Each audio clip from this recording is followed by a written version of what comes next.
আসসালামু আলাইকুম পঞ্চম শ্রেণীর শিক্ষার্থী বন্ধুরা, তোমাদের গণিত বইয়ের 28 পৃষ্ঠার 4 নং অঙ্কের সমস্যাটা সমাধান দেখাবো।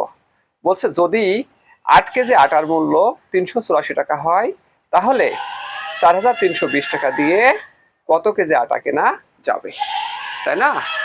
তাহলে আমরা বলতে পারি, এভাবে লিখতে পারি, দেখো 384 টাকায়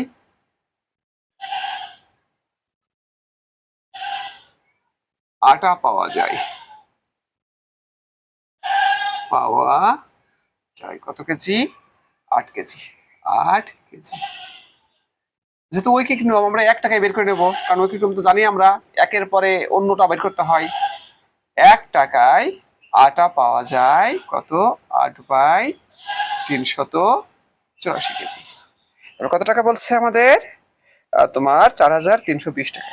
অতএব 4320 টাকায় আটা পাওয়া যায়।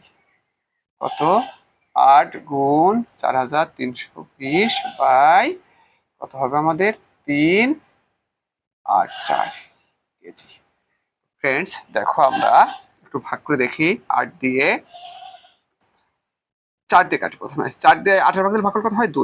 4 দিয়ে ভাগ করে দেখো, 4 9 36, 4 6 24। এখন আবার এটাকে ভাগ করে দেখি, দেখো 2 1 2, এখানে কত হবে? 4 2 8, তাই না? আর 8 দিয়ে 16। এখন আমরা এটাকে আবার 4 দিয়ে ভাগ করে দেখি কত হয়। 4 বরং 48, 12। 4 দিয়ে ভাগ দেই, তোমার 4 1 4 0, তাই না? 4 1 32, 0। এখন দেখো 12 দিয়ে কিন্তু কাটা যায়। 12 কে 12, 9 12 কত? 108। এই যে 9 12 108, 0। তাহলে কত হয়? 90 কেজি আটা কেনা যাবে। কত টাকা দিয়ে? 4320 টাকা দিয়ে। ফ্রেন্ডস, অসংখ্য ধন্যবাদ এই ক্লাসে অংশগ্রহণ করার জন্য।